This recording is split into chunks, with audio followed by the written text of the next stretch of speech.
Okay, class. Today we are going to start the new chapter, and the new chapter that we are going to start today is man and his environment. ठीक है, man and his environment हमने complete करना है and माशाल्लाह हमारा जो syllabus है वो एक बहुत अच्छे तरीके से जो है हमने उसको आगे लेके गए हैं और मैन एंड हिज एनवायरनमेंट का हाफ जो है वो it is going to be included in your exam and आपके टेस्ट वेस्ट भी सारा हो गए हैं तो आई एम प्रिटी श्योर कि you are going to be very good in the exam. तो इंशाल्लाह होपफुली जो है ना मसला कोई नहीं होगा। ठीक है, if you have any questions आप मुझे क्वेश्चंस जो हैं आप उसमें मुझे लिख के दे सकते हो। ठीक है, okay let me see message किसका आया है बेटा। जी Leena, man and his environment जो है ना वो आ रहा है स्टैंड अप में और इसीलिए मैं आपको करवा रही हूँ। ठीक है, बस इसको हम शुरू करते हैं। ठीक है, बाकी लोग जब आएंगे तो देखा जाएगा, बाकी लोगों के इंतजार में मैं अपनी क्लास का टाइम जाया नहीं कर सकती हूँ। आते हैं आए। अच्छा जी, मैन एंड हिज एनवायरनमेंट में बेटा हम लोगों ने क्या करना है कि मैन एंड हिज एनवायरनमेंट में सबसे पहले तो ये है कि we have to see some very important words जो कि हम लोगों ने जो है ना देखने हैं। तो एलिना ये आप अपने पास नोट करें सारी चीजें। ठीक है, अपना रजिस्टर खोलें और आप अपने पास इन चीजों को जो है ना आप नोट करेंगे। मैन एंड हिज एनवायरनमेंट में हमने सबसे पहले we are going to study about the biogeochemical cycles. ठीक है, बायोजियोकेमिकल साइकिल्स के बारे में हमने पढ़ना है और बायोजियोकेमिकल साइकिल्स में हमने क्या करना है, आपको बोर्ड नजर आ रहा है सबको। Bio means life, geo means earth, chemical, the chemical changes that will take in place between the earth and life of the molecules that are making up life. Now, life is made up of special types of molecules. We have a total of 92 naturally occurring elements. Okay. We have a total of 92 naturally occurring elements and these elements जो हैं इनमें से 16 जो हैं they are a part of our body, of our life, they are a part of the life systems. ठीक है, तो इनमें अब क्या होता है कि इनमें आपके पास जो है some of them are present in a large amount which are called the major elements and some of them are present in minor amounts, they are known as the minor elements, they are not present in very large amounts, and then some of them are present in very very minute quantities and they are known as the trace elements. ठीक है, the ones that are present in minute quantities उनको हम कहते हैं trace elements, they are known as the trace elements. अब ये जो हमारे पास एलिमेंट्स हैं इनकी कॉम्बिनेशन क्या हो रही है, इनकी कॉम्बिनेशन जो है वो आपके पास जो है वो डिफरेंट बायोमोलिक्यूल्स की सूरत में हो रही है। ठीक है, बायोमोलिक्यूल्स में जैसे कि आपके पास you have carbohydrates, you have proteins, you have fats, ठीक है, लिपिड्स हैं, तो ये सारी चीजें जो है ना ये आपके पास जो है ना ये आपके पास यहाँ पर मौजूद है। ओके, तो अब क्या है हमारे पास यहाँ पर आपके पास जो है ना हमने बायोजियोकेमिकल साइकिल्स में क्या पढ़ना है, we are going to study about the way these chemicals are going to move around between the environment and the life, between the environment and the life, biogeochemical cycles. इसमें कुछ बहुत important words हैं बेटा जो कि हमें पता होने चाहिए, जैसे कि आपके पास जो है रेजर्वायर्स हैं। रेजर्वायर क्या होता है, can anybody tell me, reservoir हम किसको कहते हैं? जो रेजर्वायर है, when we say a reservoir of something, so what is it meant, say reservoir क्या होता है, किसी के जहन में है? कैन एनीबडी टेल मी कि व्हाट अ रेजर्वायर इज, क्या होता है रेजर्वायर बेटा, क्या होता है, किसी को पता है? Reservoir is actually a store, ये होता है स्टोर। ठीक है, जहां पर कुछ चीजों को स्टोर किया जाता है। नेचर के अंदर आपके पास you have reservoirs present in nature, reservoirs of what, reservoirs of biomolecules. And biomolecules क्या होते हैं? बायोमोलिक्यूल लिखते जाइए सब कुछ। Biomolecules are those molecules that make up the life, make up the body of living organisms, these are known as biomolecules. हमारा जो पहला टॉपिक है वो क्या है, वो है बायोजियोकेमिकल साइकिल्स, जिसमें हम लोगों ने पढ़ने हैं about the main cycles of our body, जिसमें वाटर साइकिल है, नाइट्रोजन साइकिल है और कार्बन साइकिल है। ये 3 मेन साइकिल्स हैं that we are going to study. लेकिन बिफोर दैट आपको ये पता करना है, कुछ वर्ड्स हैं that we will be using. अच्छा, एक चीज होती है biotic and abiotic factors, biotic, ठीक है, एंड एबायोटिक, ठीक है। नाउ ये वर्ड हम बहुत ज्यादा यूज करेंगे, बायोटिक एंड एबायोटिक। बायोटिक क्या होता है? बायोटिक होता है लिविंग थिंग्स के साथ जिस चीज का ताल्लुक है, something that is playing a part in the environment and it is a living thing, that is known as the biotic factor of the body of the environment। एक चीज हमारे पास होती है abiotic। abiotic होती है the role of the non living things in the environment, जैसे कि rocks हैं, एयर है, ऑक्सीजन है, carbon dioxide, these are the abiotic factors inside the body। फिर एक चीज होती है available and unavailable resources। अब आपके पास ये जो reservoir है, reservoir is actually a store of our major biomolecules। reservoir is a store of the major biomolecules। now इस reservoir के अंदर अब इसमें से कौन सी चीजें आपके पास available हैं, कौन सी चीजें आपके पास unavailable हैं, उस हिसाब से हम क्या करते हैं, हम इनको कैटेगराइज करते हैं। फॉर एग्जाम्पल आपके पास, फॉर एग्जाम्पल जैसे कि कोल है। Now coal is a very rich source of carbon. Coal क्या है? Coal is a very very rich source of carbon, बहुत ज्यादा कार्बन है कोल के अंदर। लेकिन कोल क्या है, क्योंकि it is present in the deeper layers of the soil, तो it is not easily available for use, ठीक है, it is not easily available. तो क्या होता है, ये एक हमारे पास अनअवेलेबल रिसोर्स बन गई है, ठीक है।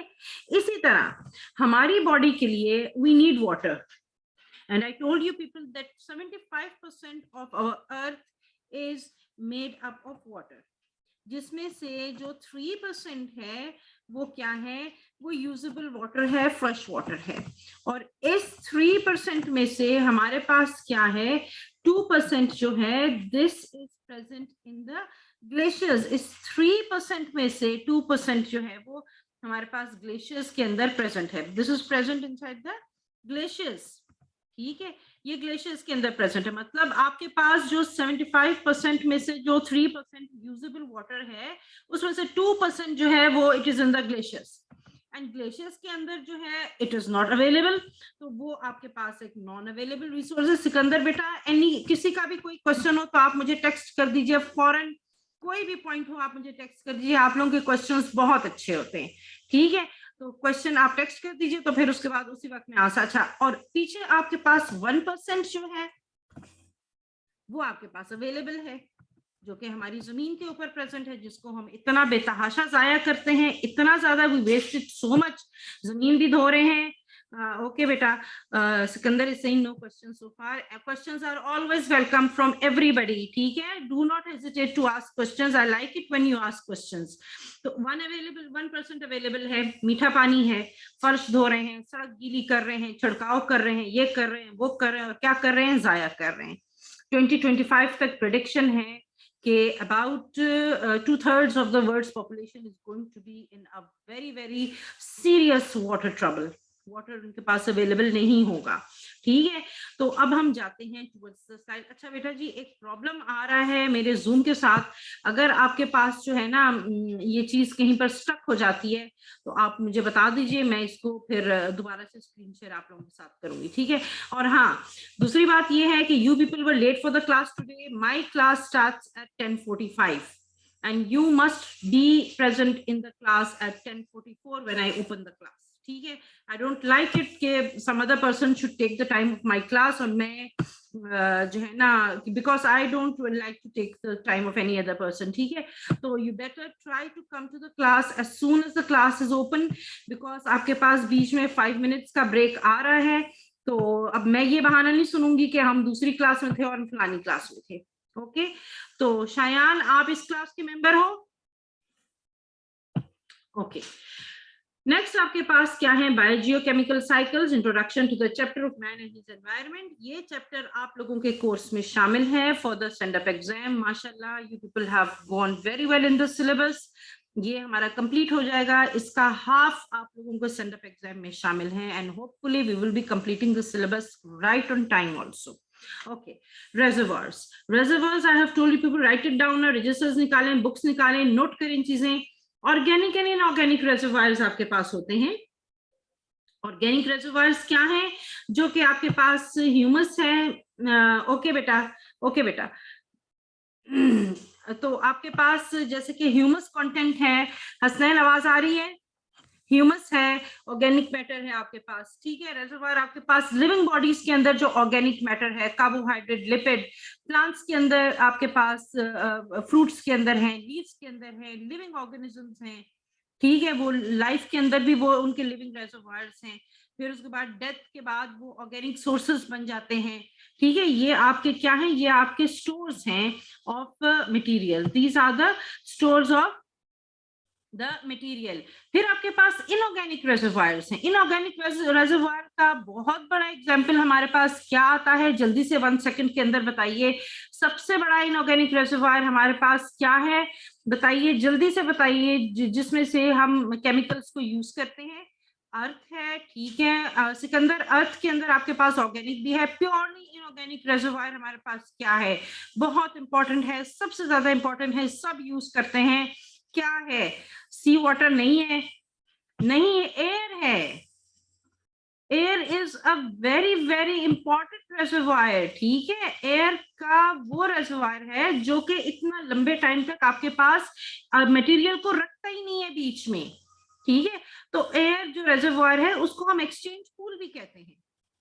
एक्सचेंज पूल का मतलब यही, आपकी बुक में नहीं लिखा हुआ, आप इसको लिखिए, अपना बलोचिस्तान की बुक में है, ठीक है। Exchange pools are those reservoirs in which the materials will be with them for a very short period of time. Materials उनके पास ज्यादा देर तक नहीं होते, लेकिन they serve as a storage of materials. Inside these reservoirs some materials are available and some materials are unavailable, ठीक है। आपके पास आपके जो हमारे इर्द गिर्द हमारा जो एनवायरनमेंट है, we are surrounded by different factors, biotic and abiotic factors. Biotic and abiotic factors जो हैं, इनमें biotic I have already told you living thing है, और एबायोटिक आपके पास जो है वो नॉन लिविंग जो आपके इम्पैक्ट जो करते हैं, ठीक है। फिर एक न्यू चीज है बेटा, रेजिडेंस टाइम। ये लिख लीजिए अपनी बुक के अंदर, रेजिडेंस टाइम की डेफिनेशन भी लिख लीजिए कि क्या है।